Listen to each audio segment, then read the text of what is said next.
Ladies and gentlemen, we now move to session number 3, which is One Nation, Many Factories. Do we need an India model? As we all know, the Indian economy is largely dominated by the service industry. Manufacturing contributes very little to the country's GDP. And this is an understatement, but a lot needs to be done to raise this contribution.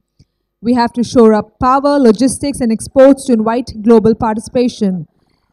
In our session number 3, One Nation, Many Factories, do we need an India model? We will be discussing the critical factors that can accelerate this vision. We have with us some esteemed panelists. It's my privilege to welcome to the stage Mr. Amitabh Kant, Secretary, Department of Industrial Policy and Promotion. I request Mr. Amitabh Kant, Secretary, Department of Industrial Policy and Promotion, to please join us. Mr. Rajat Kathuria, Director, ICRIER.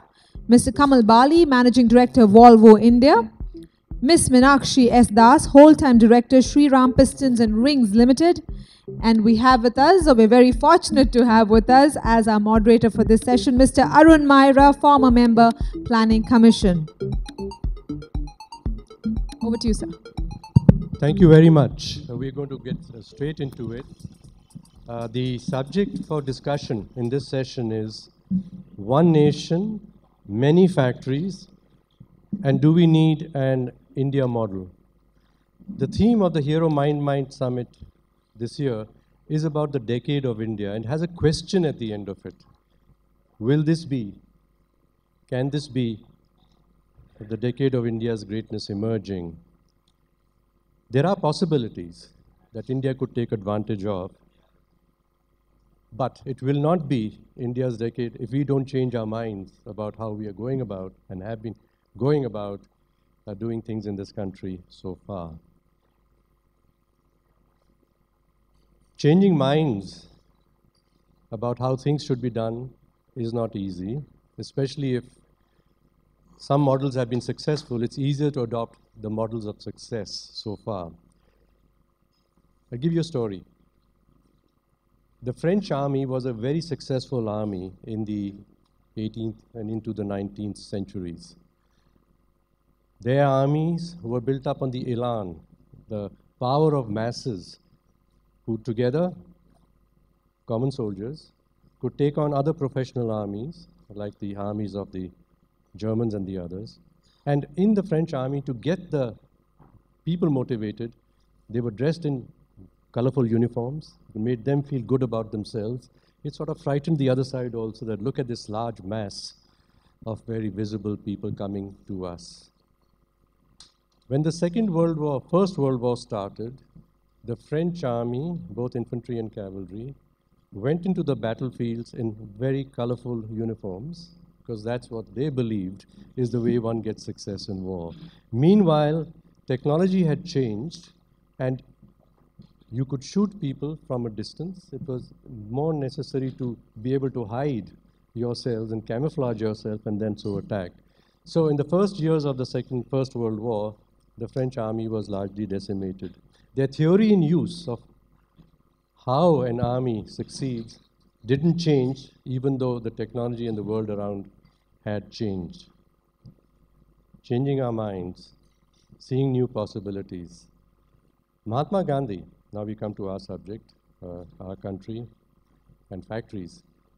He went to Manchester, this is before the Second World War, because he was curious about how come that some factories, some new forms of factories, had taken away the business of many people in India, small factories, handloom producers, spinners in India. So he went there to this factory in Manchester, and there he saw these machines, which were so productive, and a person in front of every machine, all crammed together in a large factory. And he asked the manager of the factory, he said, I want to know why are all these people having to come into this one factory to work all together? Why could they not be working in their own home or in their own village? Because I can see the machine and the person, they're all separate. And the manager, he thought about it, he said, yeah, you see, these are all powered with energy. And initially, the power came out of steam. The boiler had to be near all the machines near the boiler. So we got a lot of machines in one place. It's congested, it's hot and humid and not a pleasant place, but that's why so. And Mahatma Ji said, but now I notice they're all powered by electricity, and they had been for quite a while. Why could they not be put in different places and you gave the electricity to them wherever they are? That could be a better form of the factory, and you could disperse the employment and so. No answer. He came back, Mahatma Ji, and asked J.R.D. Tata and G.D. Birla. He said, I got this question. What would be the shape of manufacturing enterprises and factories that would produce for India what we want? I want, he said, we want jobs in many parts of the country and take advantage of technology, as there was, and that's what we want. But it didn't happen. Till today, it hasn't happened. Meanwhile, the world has progressed, by the way. We've got information technology. Because in between, many people said the reason that we have everything together in one factory is not because the technology doesn't enable dispersal, but we want control over everything in the factory. So we want to have, like Charlie Chaplin's movie, everyone down there so I can keep control over them. But now with information technology, information management, I mean, you could keep control of things which are not necessarily under your eyes in the same place.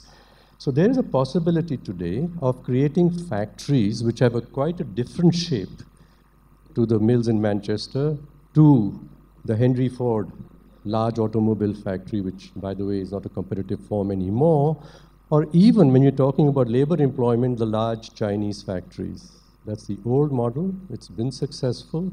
New technologies and also the conditions of our country could enable us to have a new model with many factories, small factories, all together into one network of an enterprise which could be the form of the factory of the future that might be not just good for us, but it may be the best winning form for the world in the future. So I'm going to request our panelists here to think about this question, the shape of the enterprise. Many factories, small ones, which together connect in some form, which we have to devise, so that it becomes a large networked enterprise. What's missing in this?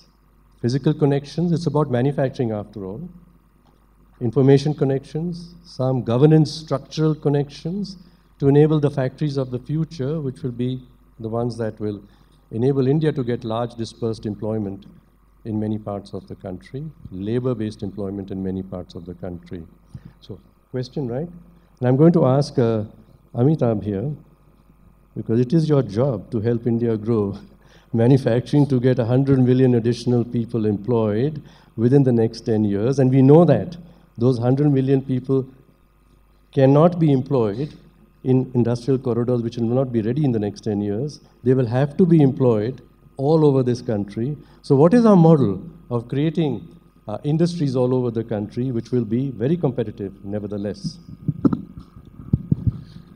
You know, first and foremost, I think India needs to grow rapidly, and India needs to grow at very rapid rates of 9 to 10% per annum year after year for 3 decades or more. And if India is to grow at those rates, then the manufacturing sector must grow at rates of 14 to 15%. And if the manufacturing sector is to grow at those rates, then the exports, engineering and manufactured exports must grow at rates of 20 to 22%. Now the world of manufacturing is radically changing. I mean, it's a world where you're getting into manufacturing 4.0, you're getting manufacturing to converge and integrate with digital technology. And to my mind, India has a huge, huge advantage as the world of manufacturing rapidly innovates itself, because India is a world of great programmers. And I think if we can just converge our skills of programming with the world of manufacturing. But it's also important to understand that as the world moves forward into this world of robots, into the world of additive manufacturing, the labor intensity of manufacturing is falling across the world and is falling at very sharp rates. And therefore, to my mind, India will have to, you know, India is larger than 24 countries of Europe, And therefore, India will have several models of manufacturing. If you go and see the new GE plant in Chakan, it's a unique plant in terms of very advanced manufacturing of robots, etc. You can do all kind of dispersed manufacturing, and you can move into different kinds of manufacturing. But to my mind, simultaneously, you should look at what Brandex has done. Brandex has done in Vizag in terms of creating 15,000 jobs at one site. So to my mind, India will have many, many layers of manufacturing across several states. And some states like Gujarat and Maharashtra will get into advanced manufacturing, but you will have several other states whose core competency will be in terms of job creation. And therefore, while India needs to encourage advanced manufacturing. India needs to push its young entrepreneurs into areas of manufacturing, into very, very advanced areas of manufacturing. India also needs to push itself into labor-intensive sectors like textiles, leather, gems and jewelry, food processing. And to my mind, as we move forward, I see a lot of young entrepreneurs doing a lot of very, very many innovative things. I'm talking about in defense and aero engineering sector. I see a lot of young entrepreneurs doing very, very amazing things. They've become a part of the global supply chain. They've supplied today to Boeing, to Airbus, etc. And these are young entrepreneurs. So to my mind, we need across states, we need to make manufacturing emerge center stage. We need to bring manufacturing, make manufacturing extremely fashionable again. You know, people don't like to work on the floor shop, but floor shops have become extremely fancy nowadays across the world. And therefore, I think India needs to bring manufacturing back. I was quite surprised. I was in the IAS Academy.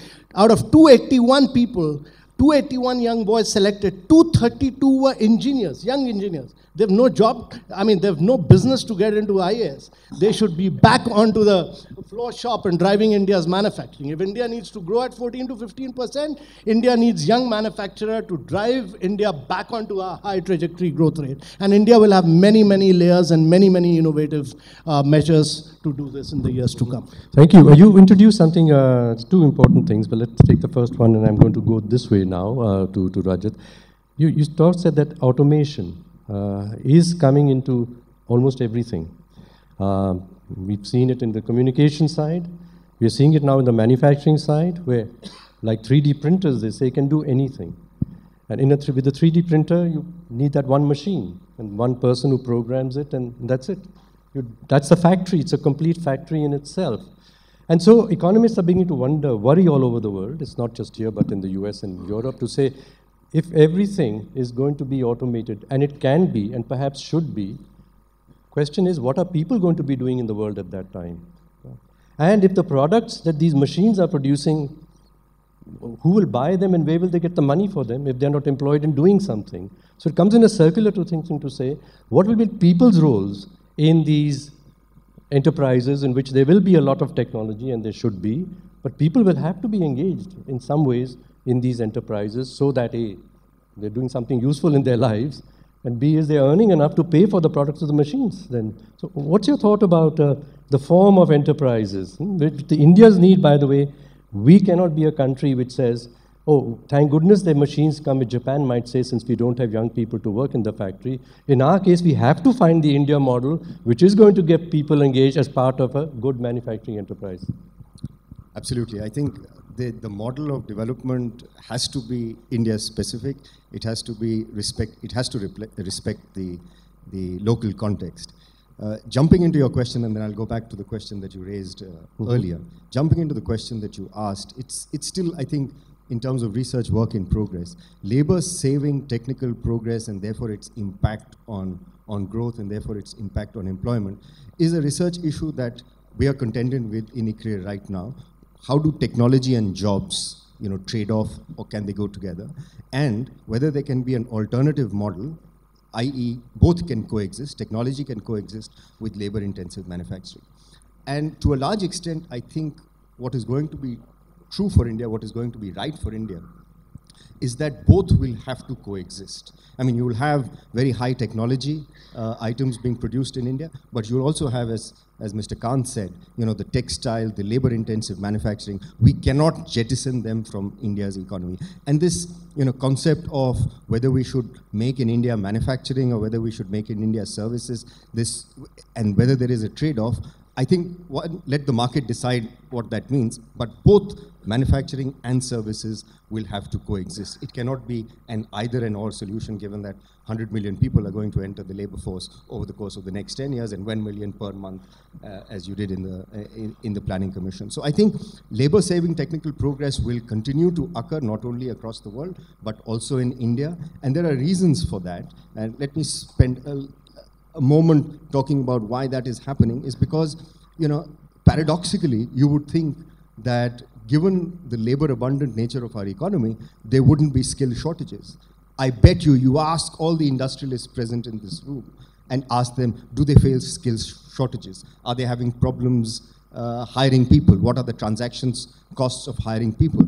And we've posed this question as a research institute to a number of industrialists and said, do you train people? And if so, what is the extent of that training? And often the answer that we get is that our training activity, while it's necessary because the graduates coming out of business schools or engineering institutes are not job ready, the amount of training that they do has actually, this is anecdotal, so don't hold me to this, anecdotally, it's gone down. And the reason it's gone down is because the mobility in the labor force has increased, and they're not sure whether the training that is kind of embedded in that employee, or the financial resources that are embedded in that employees through training, whether the firm or the service provider itself will be able to capture those benefits. Which means that I reduce the amount of training because I'm afraid that the competition would make that person a very attractive proposition.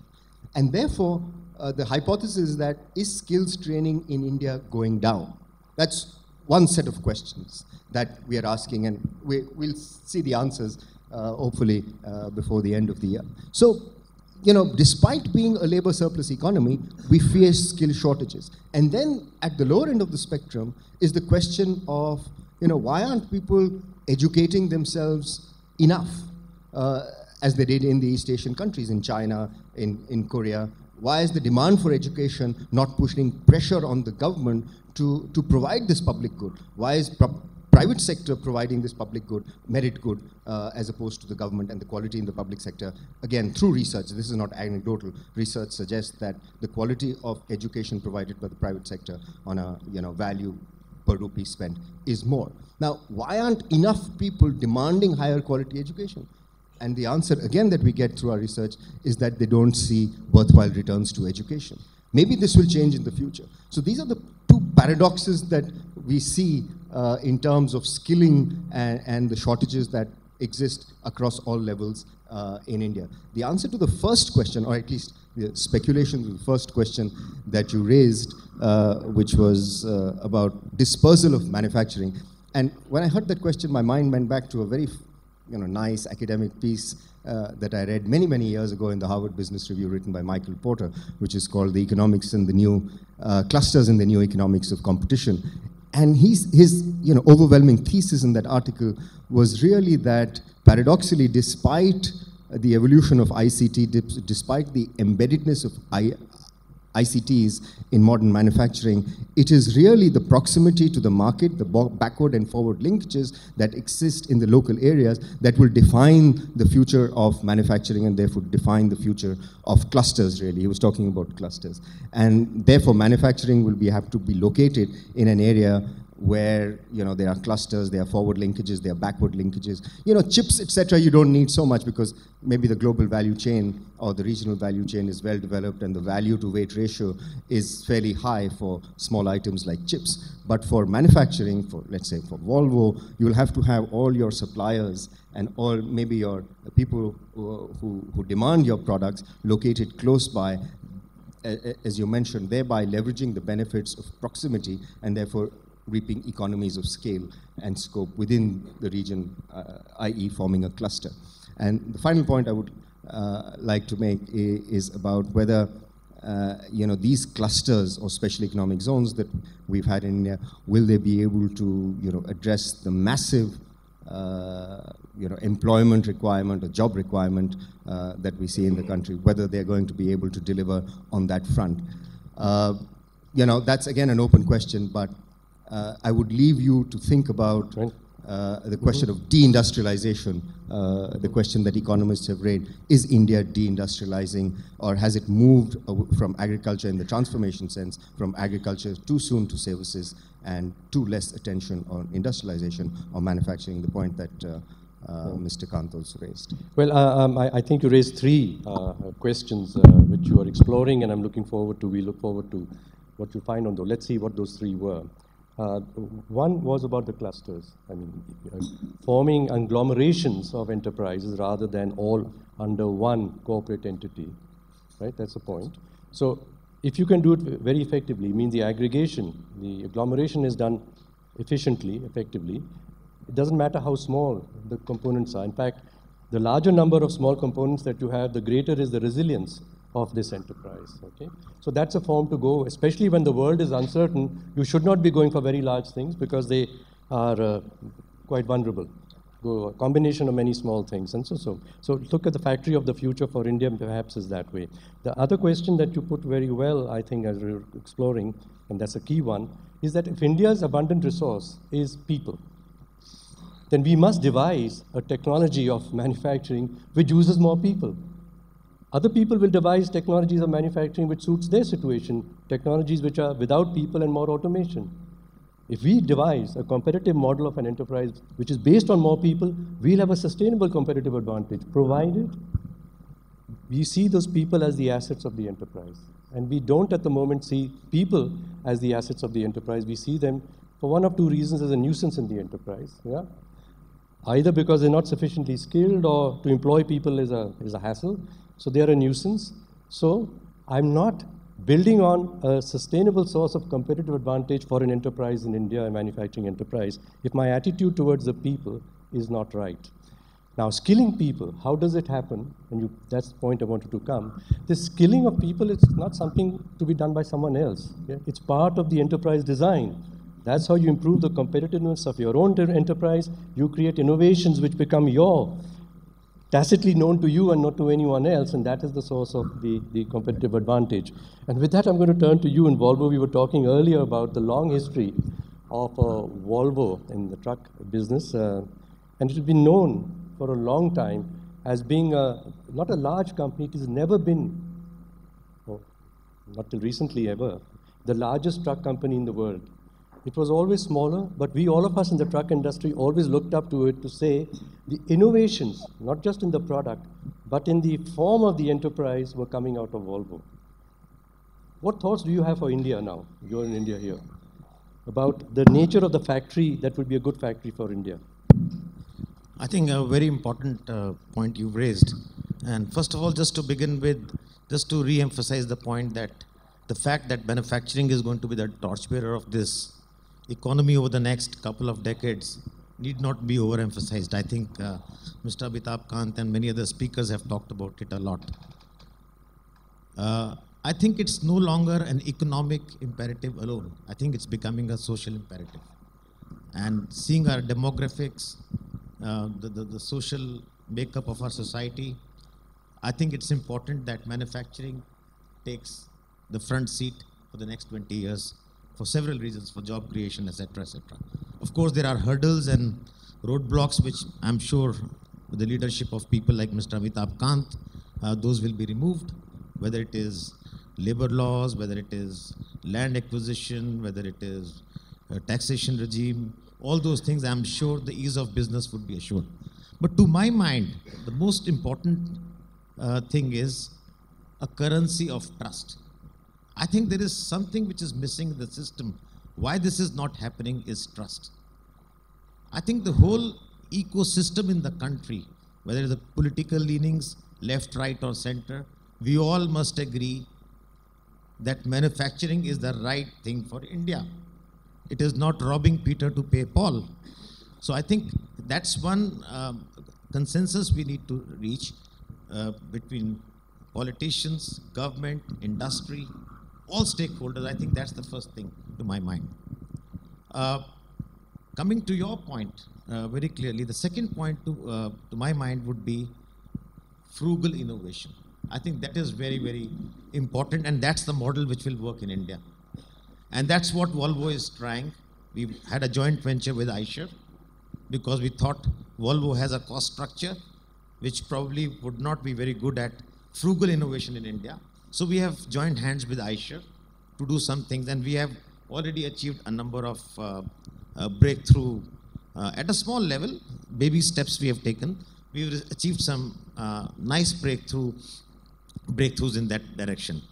So I personally feel that we got to work through frugal innovation across the value chain, from design to manufacturing to marketing.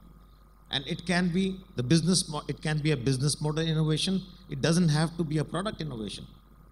It can be a design innovation. It can be a concept innovation. I think we got to look at that direction. So for me, settling this trust issue, I'm sure all the hurdles and obstacles, government will take care of us, take care of them for us. The trust aspect, the innovation aspect, building a culture of innovation in the country is very, very important. And I think there are huge examples I can cite later on probably where a lot of work is happening. In Bangalore, there are a huge number of startups, and we are supporting those startups to bring this. I think we got to get that critical mass going, and you'll be amazed at the number of things which are happening in the country. We got to take it, scale it up, and take it to a different level. Two things, frugal and trust. And I think the trust is a big one. The trust is a big one. We've been hearing in the earlier session about the mistrust between people who care for the environment and the people who say we got to build the infrastructure, the people who have the land and the people who are acquiring the land. The mistrust among stakeholders in India is holding up progress for everybody. Within our enterprises, the mistrust between, and we alluded to it just now, between the workers and the owners is pretty high too. It's pretty high, and we've seen where it can break out into them. So if we can create a more trusting society, listen to each other, develop solutions together, trust each other, no one can stop us. We are stopping ourselves by confusion that we're creating and mistrust amongst ourselves. Your family, Meenakshi, has a long history of seeing an industrial enterprise as part of society, right? So I'd like you to comment on what you've been hearing. How do we get industry trusted and be part of the society? You know, I would agree with Kamal that we need a social commerce thought process instead of corporate social responsibility. In my family, when we started thinking about DCM in 1880, pre-partition, my family, Sir Shriram's family, there was ease of doing business already. It was a community effort. It was an effort of clusters. That this textile mill got inaugurated on 2nd of March 1891. DCM has been a history in the Swadeshi movement as well. In the Swadeshi movement, as we call it now, the Make in India campaign, the Swadeshi movement, the DCM stores were unqualified successes at that point of time to show the world that what India can do. And it was only because we all believed in our society. Everybody else built each other through mutual trust, that Kamal said it rightly. I would fully agree with you, with everybody in this, that I think trust and ethics and morals play a very, very important role to make India on a very sustainable model. Otherwise, 10 years down the line, we may be able to just, burst the bubble and say, where do we go now? It's like China. China was knocking on US's door 10 years ago, and US said, oh, who's this? Who's this? Who's come? And now US is knocking on China's door for business. We should not be in that situation. We should be in a situation that we are remembered for decades to come. We've been born like that. India has been born like that. And I think, we have great, industrialists, great visionaries, great philanthropists. I would not call them industrialists. They are philanthropists who are doing so much work in India. I mean, we have Mr. B.M. Munjal, who created a complete Make in India model, And I think that is a great game changer in our present times. I think Mr. Anand Mahindra has now tied up with Ferrari to bring state-of-the-art products to India. Mr. Amitabh Kant said that we should be supplying to the globe. It's the other way around. The globe should come to us and set up factories and say, okay, this is wow, India is a wow company and we can work. The quality of India should be so beautiful. So for that, I think we should not really think about skills and education. For that, I think the government may be able to think it through that what is the aptitude of one person? He may not want to become an engineer, he may not want to become anybody else, but what is the aptitude of the basic person, the basic human being? India is a very dense country. So in the density, in the granulated form of that density, we must be able to understand, industrialists, businessmen, all of us must be able to understand what is the thought process of the person in a 2-tier city, in a 3-tier city, in a village. So that, I think, will be a very good hub and spoke model for India to grow forward for only not for this decade, but many decades to come. India must be remembered as a golden bird, and it should not be cut up. That's what I feel. Thank you. I think this is, we are all deepening in our discussions and coming down to some core capabilities that we have to build in our country.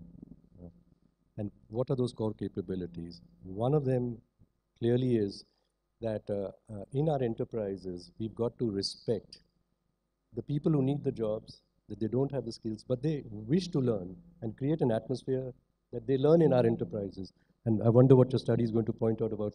They're going further and further, less time, less attention, expecting government to train, and not realizing that in a manufacturing enterprise, the skills are really learned and honed in actually doing the job, which comes to our engineers are all going off somewhere else. So the quality of middle management in our manufacturing enterprises, our studies in the Planning Commission showed, is the weak link.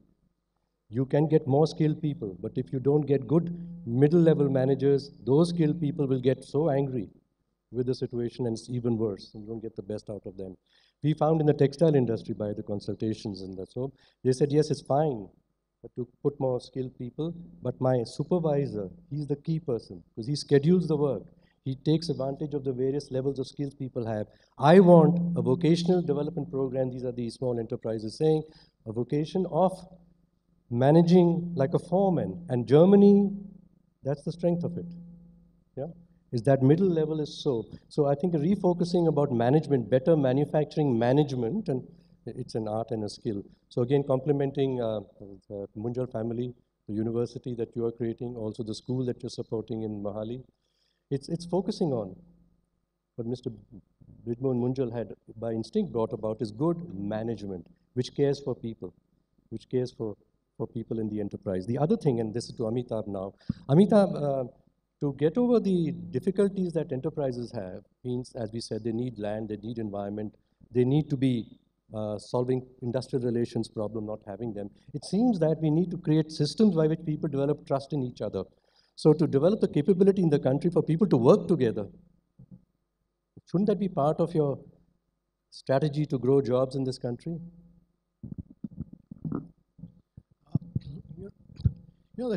First of all, let me say that there's some very exciting things happening in this country. I think, of course, the Hero Group has been mentioned, so that's a great example. But let me tell you, I mean, this is an invisible part of India's story, that if you go to Bangalore and Hyderabad, there are almost 900 multinational corporations who've relocated their research and development out of America and Europe to Bangalore and Hyderabad, and these companies are employing close to 500,000 Indians. And this is a totally a story which is not even talked about in India. If you go to Bangalore, you will see very young entrepreneurs like this young boy Udyan Malhotra, Dynamatic, who's supplying to BMW, Volkswagen, Mercedes, supplying to Boeing. He's a part. The point is that Make in India is not about protectionism. It's about the only way India can be.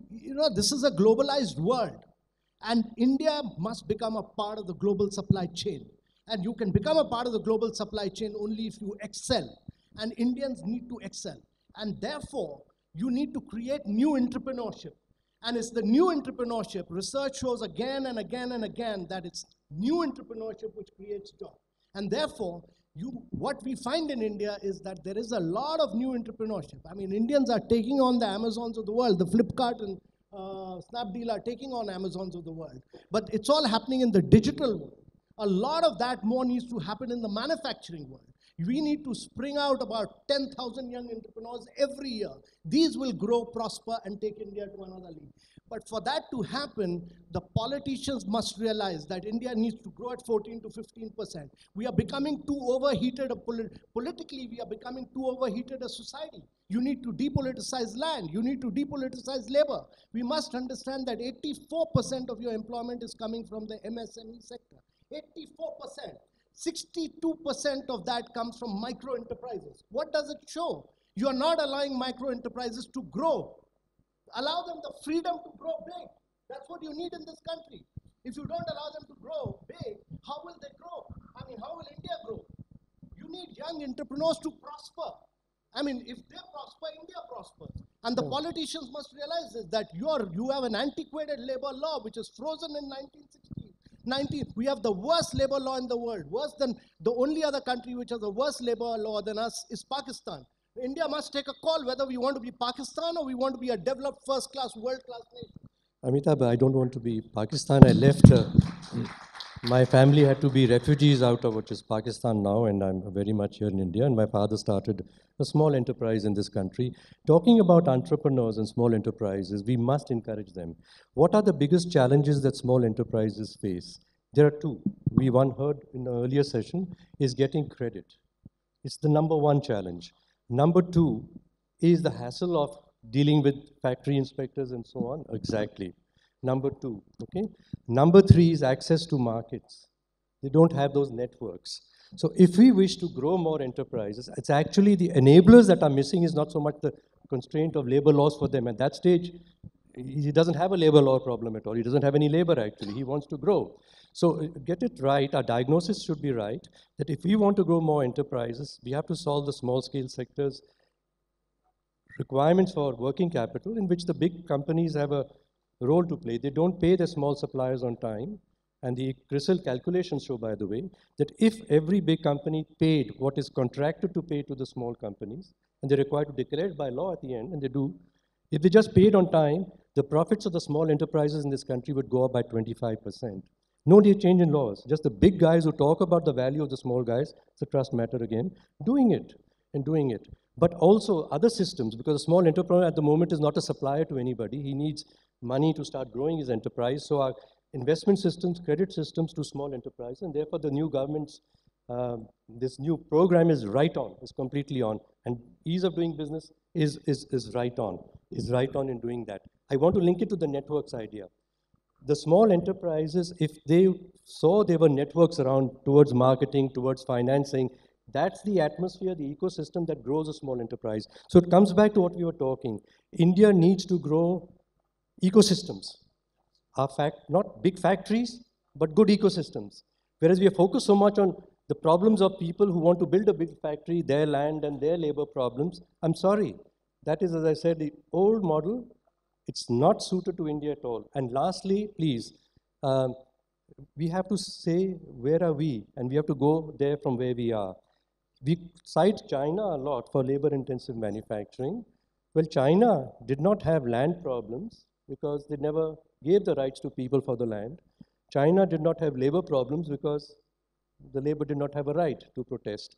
We in our country got our freedom and gave land to the people, gave labor the rights. So we can't follow China's road. They are today requiring companies to register unions because they're recognizing that they should be given the rights. Similarly, on the land, they're now giving rights to people. It's easier to give people something than to take it away. So we have to say, at this stage, let's not fight hard battles to say, oh, you want to be like this or that, if I might say. If you're going to just be inviting resistance for nothing, we've got to find our way. And there are ways, my point. You don't have to be so big and bold. You've got to be innovative and smart, an Indian way, and we will be the factory of the future. Thank you. Now, we've set it up. Questions. Okay, we've got another 10 minutes, 12 minutes. I'd like questions, please, to us, to could be any of us or to us generally. Make it a question. It doesn't matter how challenging the question is. In fact, that would be better.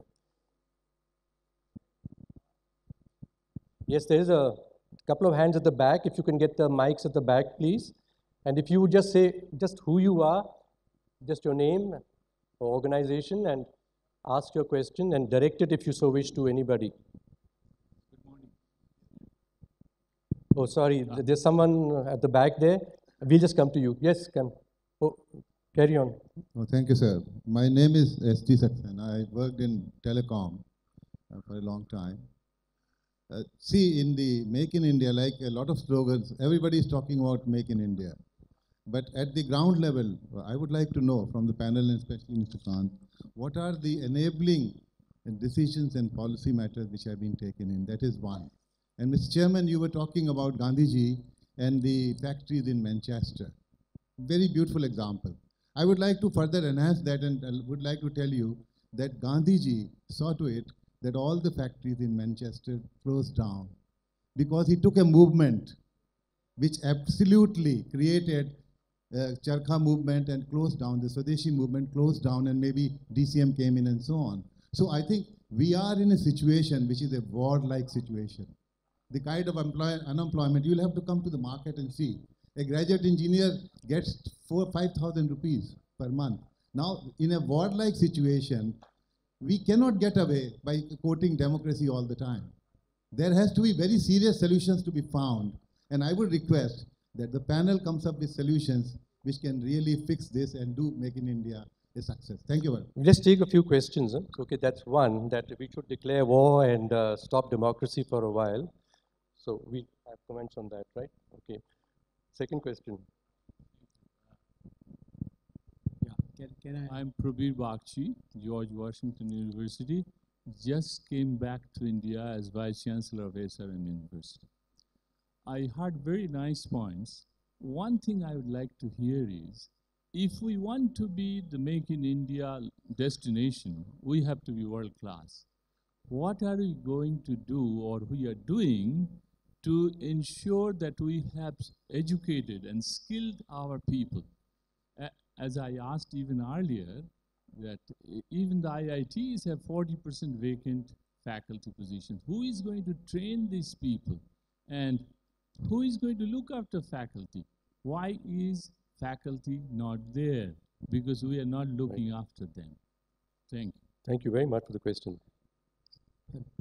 Yeah, I'd like to raise a question which is not purely about manufacturing but producing in India. I come from oil industry. I'm Ashu Sagar, and I come from crude oil and natural gas sector.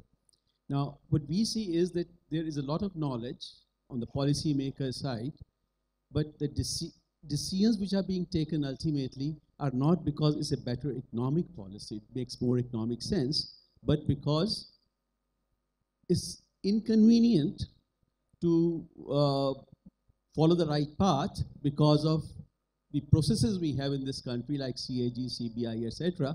And therefore, opt for the easier process, even if you know it's not the best way forward.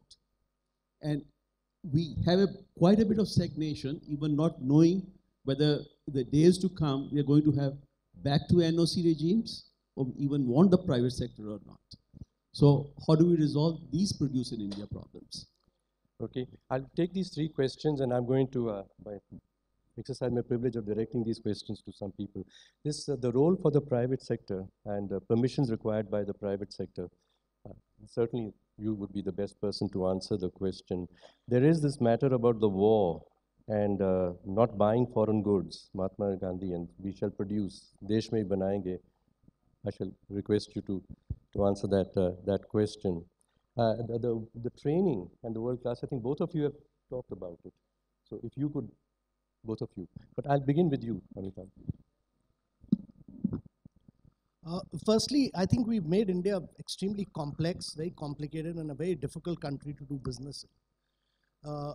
We need to make India extremely easy. We need to make India extremely simple, to my mind. And one of the key things under Make in India has been that we try and cut all this red tapeism out and do away with number of paperwork, procedures, rules, acts, which have been built over the last 60 years. It's not an easy job because there are huge mindset issues, but one of the key things we've done is that a lot of this paperwork, procedure work has been removed in a number of areas. For instance, just to give you an example, for trading across borders for import and export, you required 11 and 14 forms. They've all been cut out and just brought down to 3 forms. So a lot of work has been done around just trying to make things simpler and easier. And it's a sustained work. This will have to be a very, very sustained work over a period of time. We've created an eBiz platform where we put 14 different services of different departments, customs, excise, income tax, company affairs, all together, so that you can go to one place without any physical intervention and take all approvals. Our objective is that over a period of time, the central government and the state government's approval should be one form and one point of payment, which will then get disbursed between center, state, and municipality. And we've already done this to 14 services. By the end of June, we'll have 26 central government services, and by the end of the year, 10 states and 26 services of Government of India on one eBiz platform. Now, to my mind, we've done a detailed work on Make in India across 25 sectors. We had a full-day workshop. We prepared action plan, specific action plan of what will be done in 1 year, what will be done in 3 years. It's up on the net. All ministries have been told what they have to deliver within the first year and in the next 3 years. So, to my mind, ease of doing business, specific action plan, and the third thing is, which I believe in, that if you're in a globalized world, you have to open up your economy. So the FDI in India has been opened up to defense, to railways, for railways, defense, insurance, medical devices, and for construction with very easy rules of entry and exit. And actually, if you look at the FDI inflow, it's grown by about almost 42% as compared to the previous years. So I personally think that you need to do several other things. There are several legacy issues. Consistency, predictability, and clarity of tax policy is critical in this country. A clear policy on labor reforms is required. Land issues the government is tackling, and these are past legacy issues. Once they get tackled, I think India will be on the right stage of a very high trajectory growth. Thank you. Meenakshi, so in today's world, we cannot have protectionism, right? So what Mahatma Gandhi urged us to do, we will not do, cannot do. But we need enterprises that care for society, for their society where they operate. I would think, yes, thank you. That's a question really related to my heart. And I think the word corporate social responsibility is a misconceived notion. Corporate social responsibility is not what corporates do, should not be what corporates do for their own business.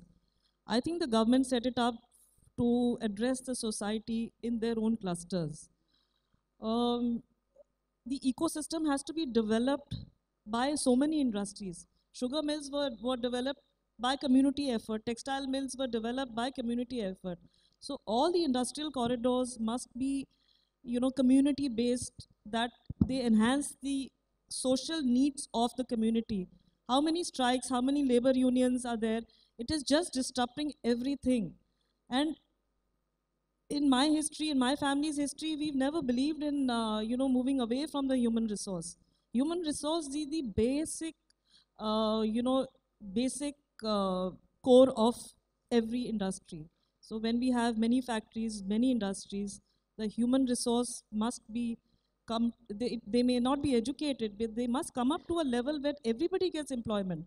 From first year to 2nd year to, hub and spoke wise, everybody must get employment. Every home should have every home should be employed in some way or the other with those industries running around them. That is the only way the Make in India campaign will work. The Swadeshi movement, which is now coming up after 1905, will come up. It has to do it. We are in a very fast-moving digital space where everything is short-term. But if we really look at it long-term, this is the only way India is going to sustain itself, and I think India is on the right track at the moment. And let's see what palettes. I think we have, some great, leaders with us who vision India for the next century. So I think as industrialists also, we need to support them. rather than complaining about it, we have to support them in their policies and make windows for them to present and to ease them for ourselves. That is most important. I think that's the most important thing, rather than complaining कि ये नहीं होता, वो नहीं होता. हमें कहना चाहिए कि हम ये कर सकते हैं आपके लिए.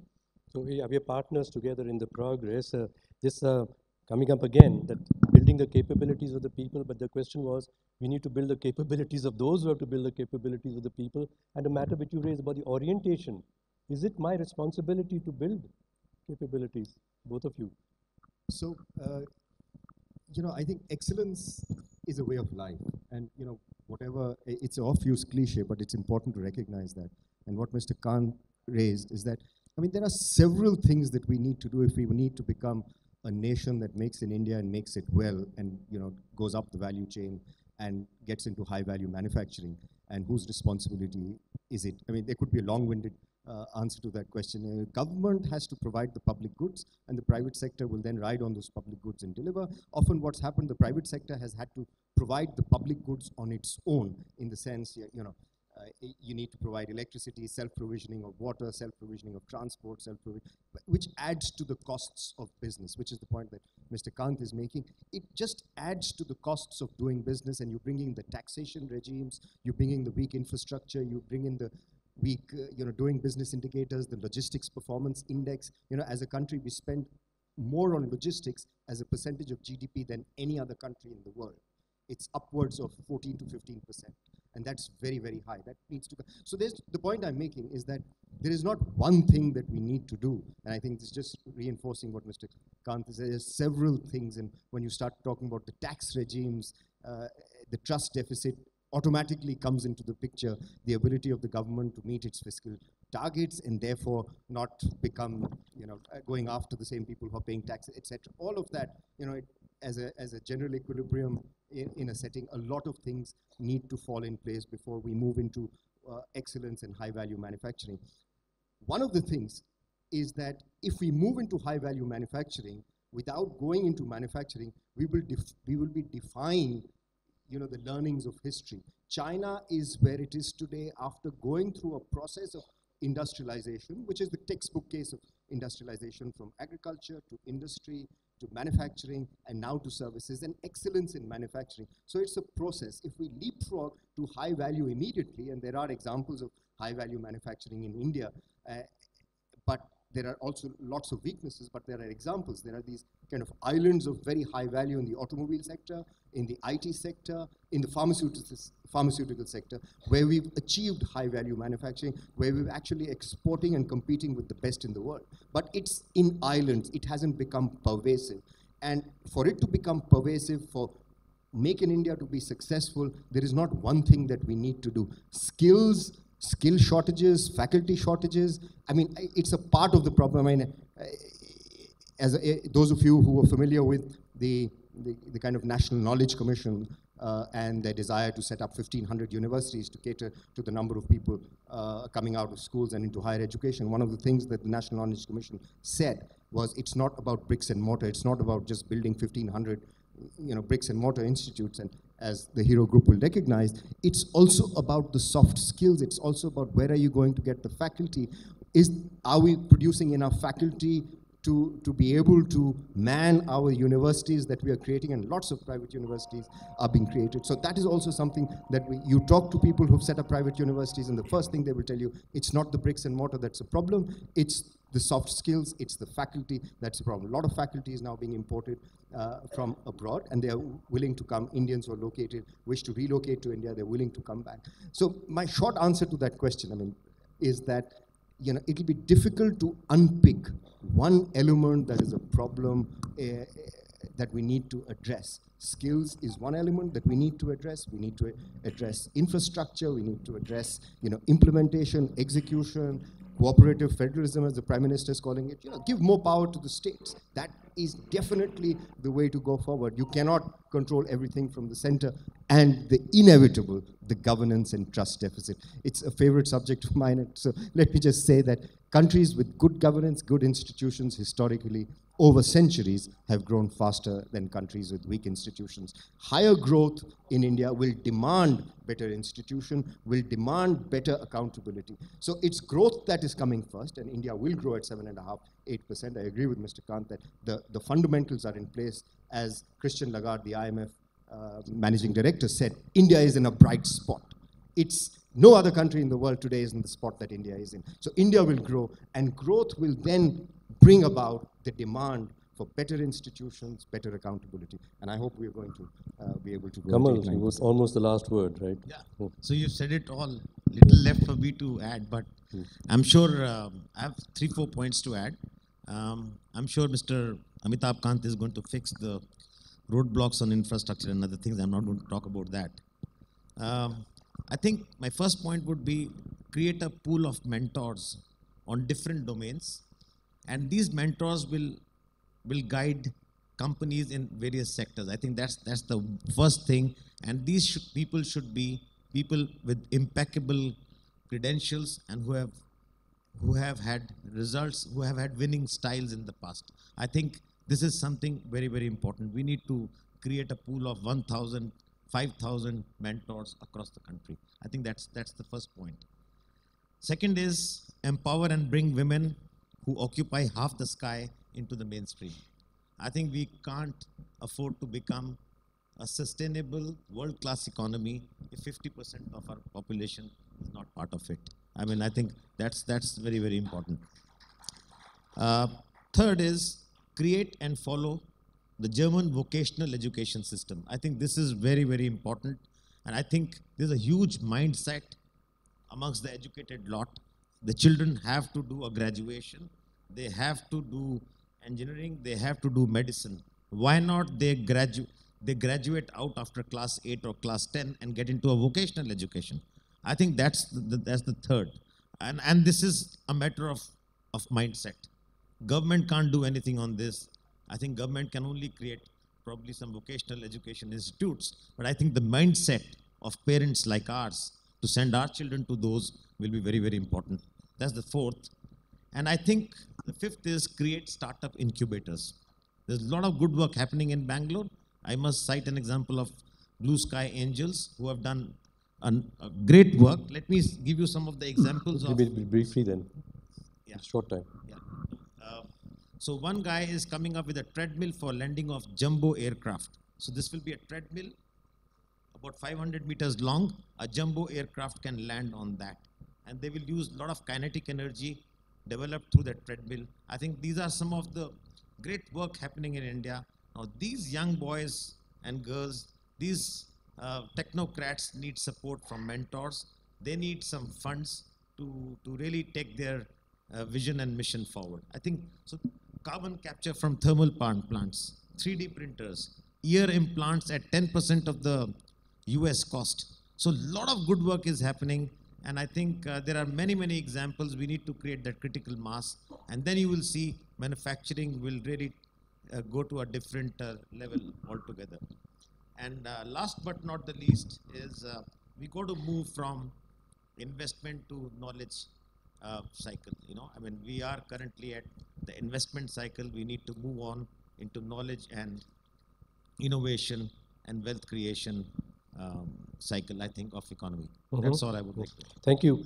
At the end of the session was about do we need a new India model to convert ourselves into, I'm saying convert ourselves into the nation whose decade this is. It's not going to happen because people say it ought to happen. We've got to make it happen. I'm hearing that we need to develop some skills as a nation to bring this about. And it's not the vocational skills of workmen. It's also, we said, the skills of managers to develop the skills of workmen and to grow more competitive world-class enterprises. It seems to be we need to develop skills to work with each other, government and industry, and labor and managers.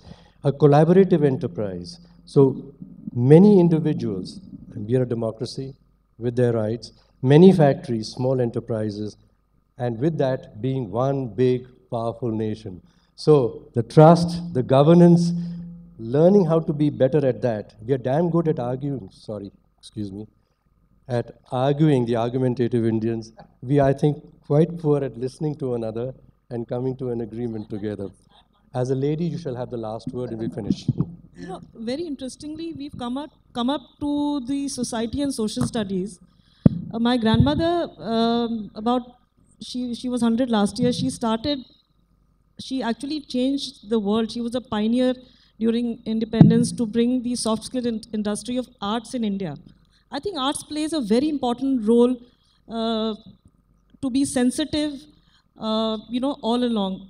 There are communities, there are clusters where arts is not recognized in India, pan-India actually. So what I'm doing on my side is I'm building a social commerce where everybody in India after 1 year will be able to come to my portal and see where they have to go. We need to create a great awareness of arts, otherwise we will become a very dry nation.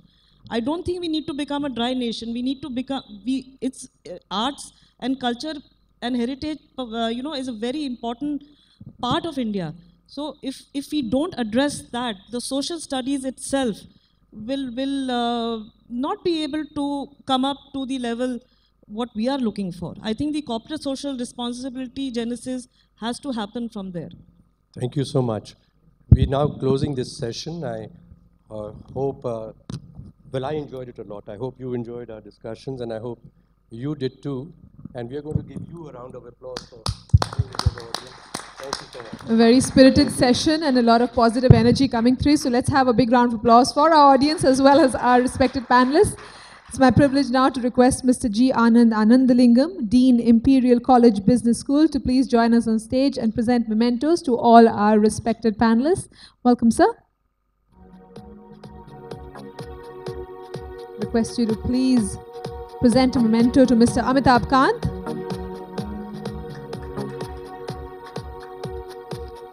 Mr. Arun Maira.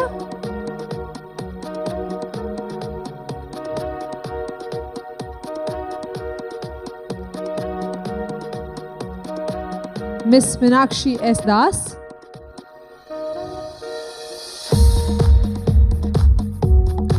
Mr. Rajat Kathuria. Mr. Kamal Bali.